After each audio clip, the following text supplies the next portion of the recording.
Welcome to the Meeting Your Soul podcast. My name is Ferrah. I'm your host, and today's episode is all about what the heck is Dharma coaching. What does it mean, and why would I even be interested in doing it?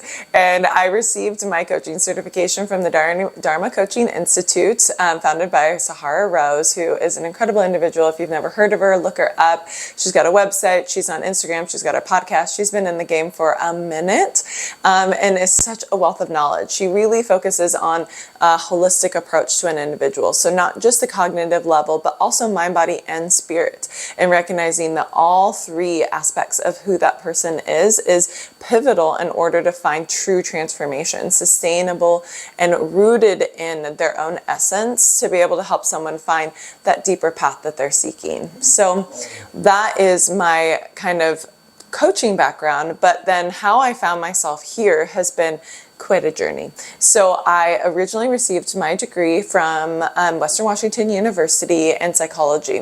I actually took AP psychology in high school and knew that that's what I wanted to pursue. So like literally hit the ground running once I went to school. Almost graduated early, but I didn't because then I was like, why? Why would I do that? And so then I took a minimal amount of credits my senior year, but actually it gave me a ton of space to be able to focus on my seminars, to be able to get a really good interaction with my professors, created really solid relationships with them, and so that I was able to like really apply all of the knowledge I had been learning in a really practical way. While I was at Western, living up in Bellingham, I worked for Domestic Violence and Sexual Assault Services, or DVSAS, and that was my first career, my first volunteer gig, and that was focused on actually going into the hospital when someone was having a rape exam and being an advocate for them.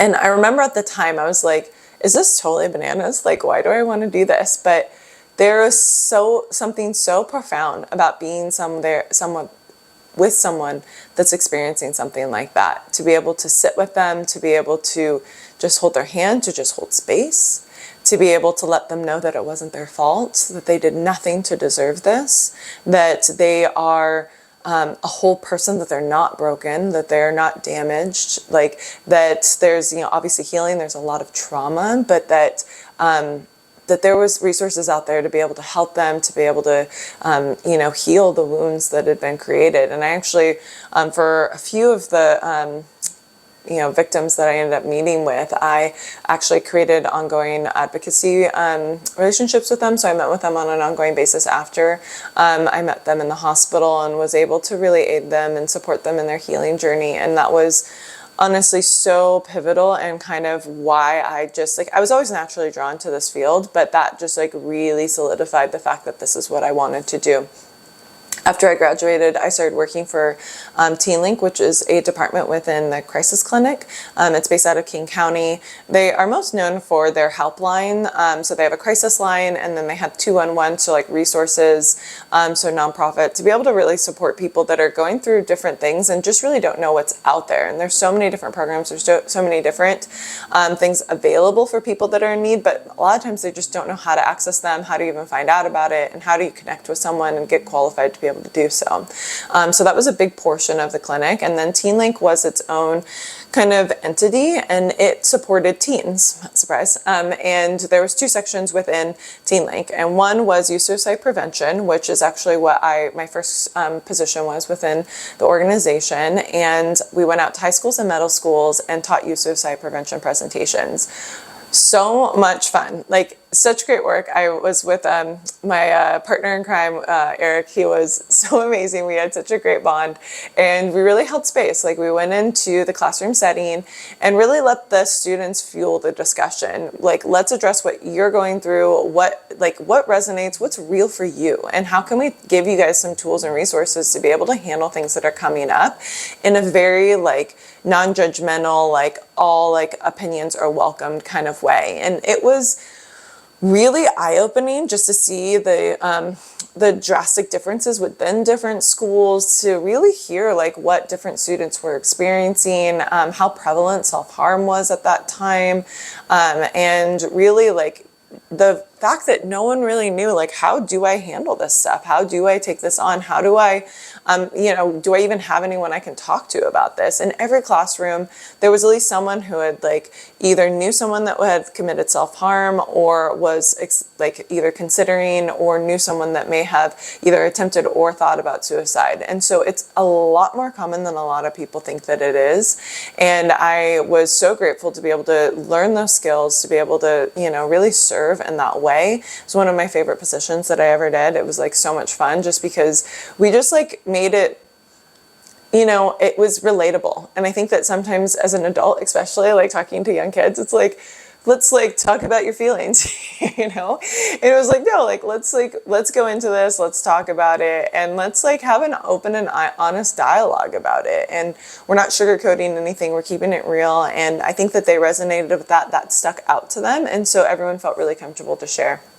So I did that for a period of time, actually. And so then the other part of the Teen Link department is actually a peer-to-peer helpline. So I helped train some of the phone workers, was a supervisor on the phone line, and it's anonymous, non-judgmental. It's an opportunity for people that, students, youth under 18 across the county to be able to call in and talk to someone and be anonymous, to be able to say, this is what I'm experiencing, this is what I've gone through, and I just really need some help. I really need to talk to someone. If that was suicide, if that was like friendship drama, if that was domestic violence, sexual assault, or if it was like LGBTQ, thinking about coming out, or if it was about, addiction, or something that they were worried about, depression, like honestly, a huge array of different topics would come in through the line. And it was peer-to-peer. So I just was there kind of like facilitating, helping along phone workers, especially newer ones. But a lot of times they kind of took the reins, and it was so cool to watch. And it was really empowering to watch other students support each other in this kind of way. And if you haven't ever looked up Teen Link, I would strongly encourage, especially if you have youth in your life, to be able to make sure that they know that it's a resource, to spread it around, because they're still out there doing really amazing work. So those, first jobs out of college, that's what I was just running up against, because I loved working with youth. I really, I think as a young teenager, I had adults in my life, but did I necessarily want to tell them about what I was going through? Did I feel comfortable? Did I feel like I would get judged? I think I would get in trouble. Hell yeah. Like, I wouldn't really like share what was going on with me because I didn't want to like get scolded. And so I think that that's why I naturally gravitated into that realm, to be able to say, like, I'm not going to judge you. I'm not going to like shake my finger at you. I'm not going to tell you what you did is wrong, but like, let's talk about it. Let's talk about it openly. And like, really, like, we're going to address, maybe what could have been some pitfalls of the situation, but also like empowering them to be able to make the decision for themselves, I think was really instrumental in building trust and rapport, so people felt comfortable. And I don't know if I truly had that when I was younger, and have experienced lots of depression, suicide, all of that when I was in high school, and was battling against like definitely alcohol abuse and doing a bunch of shit I probably shouldn't have been doing. And so I think for me to be able to like kind of spin around, we always say that we're healing our own inner child wounds, and it's like, for me to be able to support someone that's going through something like that, to be a listening ear, allowed me to kind of like give that support to someone that maybe I wish I would have had a younger years. And once I left Teen Link, I continued to work in education. So worked for different high schools, middle schools, ended up at a Montessori school for a period of time. I actually loved Montessori school. I worked with 1.5 to 2-year-olds, which was actually the most chaotic thing I've ever done. Think about having 12 2-year-olds in a room at once. Madness. But we created a system, definitely learned boundaries and just structure and routine, and recognizing the importance of that in everyone's life. And that was definitely something that I enjoyed doing too. Working in education for a period of time, it led me to the University of Washington School of Medicine, where I worked within the School of Medicine and worked within student affairs, kind of as like wellness kind of administrator, and then worked in curriculum. During the curriculum renewal, helped revamp the curriculum across 5 states, was a project manager essentially, and then worked my way up into operations, director of operations for the first 2 years of medical school. I think I'm a manifesting generator. If you know about human design, you'll know exactly what I mean. So I like to do a lot of different things. I'm fascinated. I learn really quickly. I soak in my environment. I take it all in, and I like to be able to be a multidimensional person. Like, I like to be multifaceted. I like to understand it, and I want to understand each scope and then see how it all ties together. And that's really aided me in my career to be able to like see the bigger picture, but then the drill down into the details as well. And I think that that definitely supports me within being a coach. I'm now a real estate agent, full-time real estate agent, and have been an entrepreneur and have learned so much about marketing myself, being able to build a sustainable business, to be able to find my niche, to be able to like really hone in there, to craft my ideal client, and then to shape all of my marketing materials around that, and to be authentic, to be true, to be able to shine through and let my authentic voice be heard, so I'm able to connect with the people that I'm meant to. And that whole process, I've always worked in this helping realm, and then the switch into real estate, which essentially is still teaching and helping people purchase and sell homes. But to be able to do that then allowed me to be able to really feel empowered. Like, I guess I just didn't think I was like, I always have to be in these nonprofit worlds, or I always have to be in education. I have to stay within this box. And when I broke out of that, and I was actually, very successful very early on, I really recognized my own power. I recognized my own strengths. I saw what I was good at, and I was able to double down on that and then work to my advantage. And I've always had extreme work ethic. You can thank my father for that. And my mother too, but like my dad worked nonstop most of my childhood, and it was like, work for what you believe in, work for what you love, and to be able to support yourself. And I did, and I knew that if I put a lot into it, that I would get it back in return. And I think the same goes for within my coaching clients. I want to be there for them. I want to support them on every level. I want to be able to hear them out, be a non-judgmental ear, to be able to hold space, but then also push them to be able to like push the limits. What can you accomplish? What can you create? What do you want to do? And how do you create a sustainable, systematic plan in order to achieve that? And that's the key part. And that's just how my mind works, especially working on operations and systems for as long as I have. Like, there is an order of how you accomplish something. And sometimes it just gets overwhelming to think of like all the different steps. And so like parsing it all out, but then like being open and like, having that emotional intellect to be able to understand like, well, why can't I move forward in this area? Why is this holding me back? What is this piece that's not adding up for me? And sometimes it's an energetic block. Sometimes it's something within our mind, some programming that we're still holding on to from our childhood or teenage years, or even within in our early 20s. Like, I think all of that plays a part, and I really like to parse through all of it and to be able to kind of support someone on the whole 360 point of view. So then we draw in the yoga.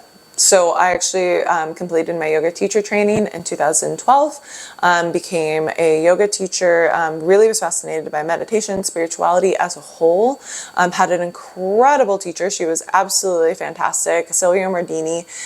She's now based out of Florida. She teaches in Bali and Costa Rica, all over the world. She leads yoga retreats and trainings, been doing it for probably like 30 years now, and is just a true alchemist of the human soul. And she like sees the potential in someone and turns it into gold. And she saw that within me. I'm so grateful for the fact that she held that space for me to be able to really kind of pull out my potential and to get me to where I am today. And that was very, very, very critical in my evolution. And I was in my mid-20s. It was important where I was just opening up my world to spirituality, manifestation, all of that. And she just ushered me through it so gracefully. And I actually continued to work with her, helped her with her yoga teacher training, was in Bali with her, helped assess and really support her on the back end. So gone through her training a couple different times, just to kind of continue the work, that self-study. And she's really focused on self-discovery, like, who are you? Why are you here? And that has also inspired me. Obviously, throughout my entire life for my own journey, but then to be able to really be honing in on my own craft, on what helps me come to life, so that I'm able to support others that are pursuing the same thing. And, I've had a few pitfalls, I've made a few mistakes, as we all do. But then for me to be able to support others, to be able to help others avoid some of those mistakes, is really honestly what my true mission, and I feel like my purpose is, to be able to help someone find joyful self-confidence, to be able to find that vibrancy, that zest within you, and to be able to own that, to be able to lean into your power, to be able to show up in this world as authentically and as confidently and as in love with yourself as you possibly can, so that you can magnetize everything that's coming your way, that everything that was already meant to be yours. But then sometimes we are blocking our own blessings, right? So breaking down all of those barriers to be able to open up fully to all of the abundance that's flowing to you.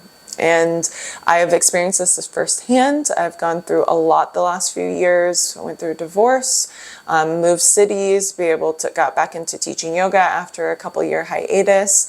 And it's been a whirlwind and a lot of pain, to be perfectly honest, a lot of self-study, a lot of self-reflection, a lot of growth. And to really break down all of the layers that I had built up around my heart, around who I thought I needed to be, and to really step into who I always was.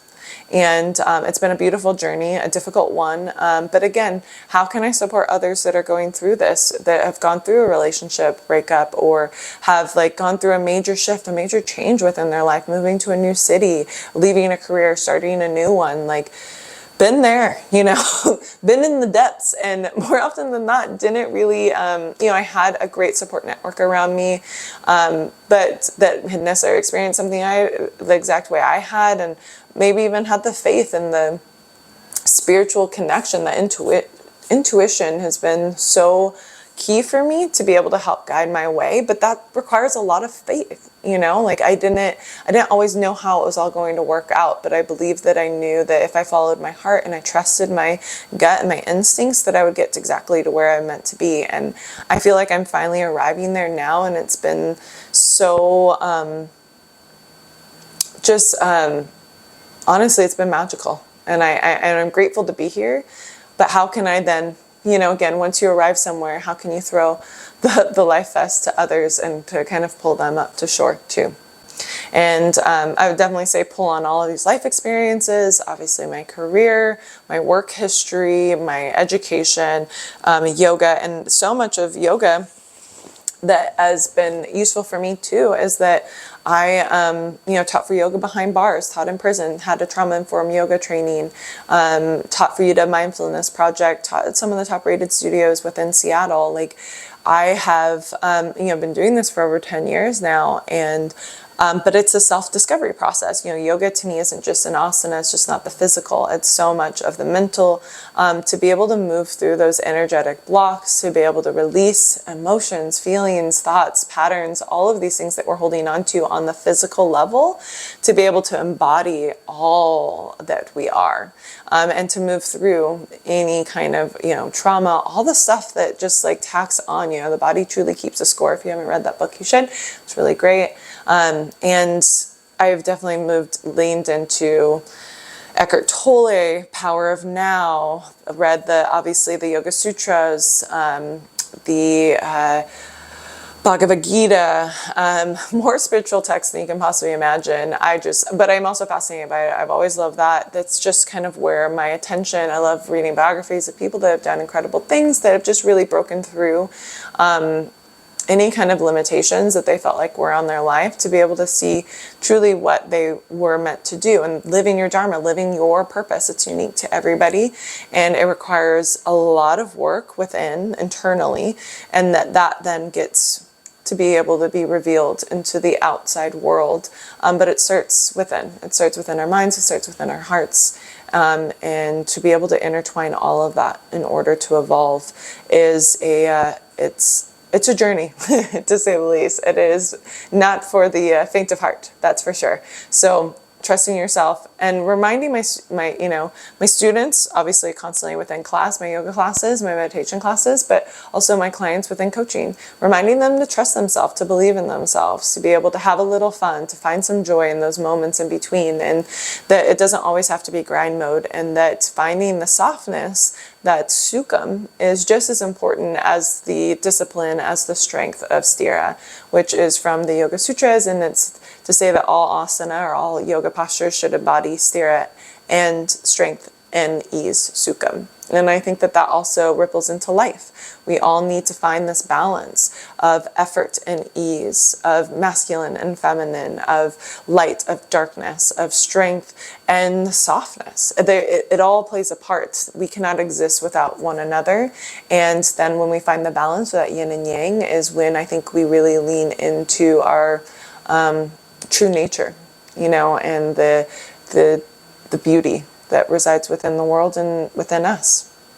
So my services and how I support my clients is really to unravel a little bit of background, to be able to tackle things that come up as they are presented. And sometimes people don't truly even understand or know what that means for them until it comes to the surface. So identifying all of it, to be able to move through it and to do it with as much ease and joy as possible. If you're interested in working together, I would love to chat with you. My name is Ferrah Seifert. You can find me on coachingwithferrah.com or check me out on Instagram at Ferrachino. Talk to you later.